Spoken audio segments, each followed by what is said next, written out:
মই প্ৰণাম জনাইছোঁ, নমস্কাৰ জনাইছোঁ। আৰু আমাৰ আটাইৰে মৰমৰ অৰূপ কুমাৰ দত্তক তেখেতৰ ৭৯ বছৰ জন্মদিন উপলক্ষে আটাইৰে হৈ ওলগ শুভেচ্ছা আৰু অভিনন্দন জনাইছোঁ। লগতে অৰূপ কুমাৰ দত্তৰ পৰিয়ালৰ ৰূপা বৌ, অৰ্ণৱ, পালমা, অৰ্ণৱৰ পত্নী, পালমাৰ স্বামী, তাৰ নাতি আটাইকে আমি লগতে শুভেচ্ছা জনাইছোঁ। আপোনালোকে ৰচনা কৰা পৰিৱেশৰ কাৰণেই অৰূপ কুমাৰ দত্তই দিনক দিনে প্ৰত্যেক দিনেই নতুন নতুন লেখা আমাক উপহাৰ দিব পাৰিছে। আমাৰ যোৰহাটৰ উদ্যোক্তা বন্ধু হেমন্ত কলিতা প্ৰমুখ্যে সকলো কৰ্মকৰ্তালৈকে ধন্যবাদ জনাইছোঁ। আপোনালোকৰ বহুতেই সৰহসংখ্যকেই পোৰবন্দৰৰ সেই প্ৰাথমিক বিদ্যালয়খনত ইনস্পেক্টৰ আহোঁতে মোহন দাস কৰমচান্দ গান্ধীক কেটলিৰ বানান সোধা কাহিনীটো নিশ্চয় মনত আছে। ডাঙৰ ডাঙৰ মানুহবিলাকৰ জীৱনত তেনেকুৱা এটা ঘটনা প্ৰাথমিক বিদ্যালয়ত পঢ়ি থাকোঁতেই ঘটে। তেনেকুৱা ঘটনা কেৱল মহাত্মা গান্ধীৰ ক্ষেত্ৰতেই ঘটা নাছিল, মোহন দাস কৰমচান্দ গান্ধীৰ ক্ষেত্ৰতেই ঘটা নাছিল, আমাৰ অৰূপ কুমাৰ দত্তৰ ক্ষেত্ৰতো ঘটিছিল। তেওঁ যোৰহাটৰ বাল্য ভৱনৰ প্ৰথমটো বেটছৰ ছাত্ৰ আছিল। যোৰহাটৰ এই বিখ্যাত শিক্ষানুষ্ঠানত প্ৰধান শিক্ষয়িত্ৰী বৰবাইদেউ অমলা গোহাঁয়ে এবাৰ ছাত্ৰ ছাত্ৰীসকলৰ মাজত তোমালোকে গৰম বন্ধত কি কৰিলা সেই বিষয়ে এখন ৰচনা লিখিবলৈ দিয়ে। প্ৰতিযোগিতাত যিজন ছাত্ৰ প্ৰথম হ'ল তেওঁ গৰম বন্ধত শ্বিলং ভ্ৰমণৰ বিষয়ে লিখিছিল। স্কুলৰ এছেম্বলিত বিজয়ীসকলৰ নাম ঘোষণা কৰি বৰবাইদেৱে কণমানি ছাত্ৰজনৰ শ্বিলঙৰ বৰ্ণনা আৰু তেওঁৰ ভাষাৰ উচ্চ প্ৰশংসা কৰিলে আৰু উপস্থিত সকলো ছাত্ৰ ছাত্ৰী আৰু শিক্ষক শিক্ষয়িত্ৰীয়ে হাত চাপৰি বজালে। মই ব্যক্তিগত অভিজ্ঞতাৰ পৰাই ক'ব বিচাৰিছোঁ, আমাৰ সময়ত মোৰ প্ৰজন্মৰ ছাত্ৰ ছাত্ৰীবিলাক যেতিয়া হাইস্কুলীয়া বা কলেজীয়া ছাত্ৰ ছাত্ৰী হৈ আছিলোঁ, তেতিয়া আমাৰ লগে লগে কলিকতাৰ পৰা প্ৰকাশিত এখন আলোচনী ডাঙৰ হৈছিল। প্ৰথমতে আলোচনীখনৰ নাম আমি স্কুলত থাকোঁতে আছিল জুনিয়ৰ ষ্টেটছমেন, আমি কলেজ পাওঁতে সি অকণমান ডাঙৰ হয় JS। তাত মাজে সময়ে অসমৰ বিষয়ে লিখে, এজন মানুহে লিখে। মানুহজনৰ লেখকজনৰ ভাষা, বিষয়বস্তুৰ উপস্থাপন সঁচাকৈ মনত নকৈ সাঁচ বহুৱাই যোৱা। অনুসন্ধিৎস আৰু সৃষ্টিশীলতা একেলগে যেতিয়া লগ হয় তেতিয়া লেখকজনৰ মনটোৱে বিচাৰি পালে সেই হেৰাই যাবলৈ ওলোৱা হেৰাই যোৱা কলাটো। সেই কলাটো আছিল অসমীয়া সুৰৰ হিন্দী খণ্ডা পদম। তাকে অৰূপদাই এটা সুন্দৰ কাহিনী লিখিল, এতিয়াও মনত আছে, 50 বছৰ আগৰ কাহিনী। পক্ষী ভেটি হ'ল অসমীয়া সুৰৰ হিন্দী দিয়া আৰ্টটো, হিন্দী দিয়া কলাটো চিৰদিনৰ কাৰণে নোহোৱা হৈ গ'ল।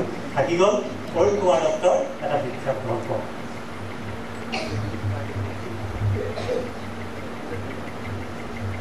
অৰূপদা, ভাবি ভাল লাগে, আপোনাৰ আৰু মোৰ একেখনেই নগৰ যোৰহাট, একেখনেই জন্মস্থান যোৰহাট।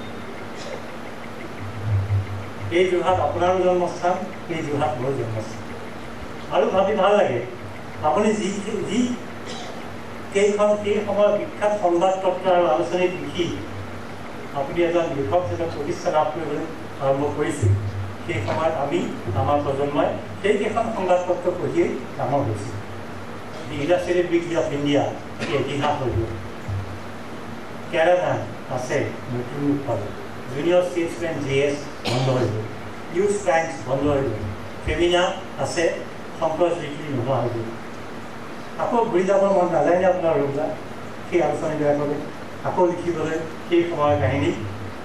খুশৱন্ত সিং, দেশবন্ধ ৰয়, ৰাজু ভাৰতন, বেজন দাৰুৱালা, জগ সুৰাইয়া, বৃন্দা পাটিল, সত্যাচাৰণ, বিশ্বনাথ, এনিছ জং, ৰজনী উইলছন আৰু JSত চিঠি পত্ৰ লিখে কিতাপত পাপিয়া আৰু টুকটুক।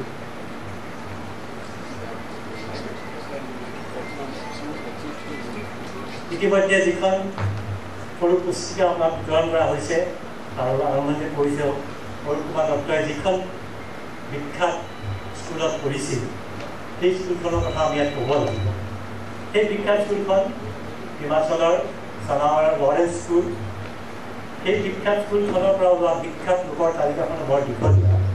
তাই কেইটামান নাম এনেকুৱা ধৰণৰ: এসময়ত বিখ্যাত চলচ্চিত্ৰ অভিনেতা পৰীক্ষিত সাহানী, ভাৰতীয় নৌবাহিনীৰ ভূতপূৰ্ব প্ৰধান বিষ্ণু ভাগৱত, নেপালৰ সেনাবাহিনীৰ ভূতপূৰ্ব সেনাধ্যক্ষ গৌৰৱ শমশেৰজীন জং বাহাদুৰ ৰাণা, 1960 চনত ৰোম অলিম্পিকত ভাগ লোৱা দৌৰবীৰ ৰঞ্জিত ভাটিয়া, ছবাৰকৈ উইণ্টাৰ অলিম্পিকত ভাগ লোৱা দৌৰবীৰ শিৱ কেশৱন, 4বাৰকৈ অলিম্পিকত ভাগ লোৱা শ্বুটাৰ খেলৰত্ন প্ৰাপক মানৱজিৎ সিং সান্ধু, বম্বে ডাইং আৰু ব্ৰিটানিয়া আদিৰ আৰু গো এয়াৰ ইত্যাদি বিখ্যাত ব্যৱসায় প্ৰতিষ্ঠানৰ সঞ্চালক ভাই নেছ বছৰীৱালিয়া আৰু জাহাংগীৰ দুছৰীৱালিয়া, চলচ্চিত্ৰ নিৰ্মাতা সিদ্ধাৰ্থ কাক, ভূটানৰ ৰাণী জেকচুন পেমা, চলচ্চিত্ৰ অভিনেত্ৰী নীনা গুপ্তা, পূজা ভাট, সঞ্জয় দত্ত, সাইফ আলী খান, ৰাজনীতিৰ পথাৰত মানেকা গান্ধী, কুমাৰ আব্দুল্লাহ, সুখবীৰ সিং বাদল,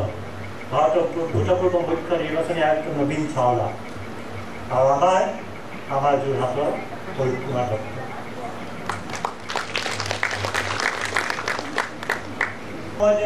নতুন দিল্লীৰ পৰা প্ৰকাশিত কোনোবা এখন ইংৰাজী বাতৰি কাকতত চতুৰ্থ কি পঞ্চম পৃষ্ঠাত এটা সৰু বাতৰি আছিল, লগতে এখন ফটোগ্ৰাফ। বাতৰিটো হ'ল নতুন দিল্লীৰ জাৰ্নেলিষ্ট ৱেলফেয়াৰ ফাউণ্ডেশ্যনে প্ৰৱৰ্তন কৰা এটা পুৰস্কাৰ লাভ কৰিছে অৰূপ কুমাৰ দত্ত নামৰ এজন লেখক। লগৰ ফটোগ্ৰাফখনত দত্তৰ উপ ৰাষ্ট্ৰপতি হেদায়তুল্লাহৰ পৰা পুৰস্কাৰ গ্ৰহণ কৰা দৃশ্য। বাতৰিটো পঢ়ি উৎফুল্লিত হৈছিলোঁ, কাৰণ এয়া আছিল ডিগ্ৰী অফ ইণ্ডিয়া, JS বা ইউথ টাইমছত অৰূপ কুমাৰ দত্তৰ লেখা পঢ়ি ইতিমধ্যে অনুৰাগী হৈ উঠিছোঁ। আৰু আপোনাৰ জন্মদিনত আপোনাৰ পৰা আশীৰ্বাদ বিচাৰিছোঁ। ধন্যবাদ।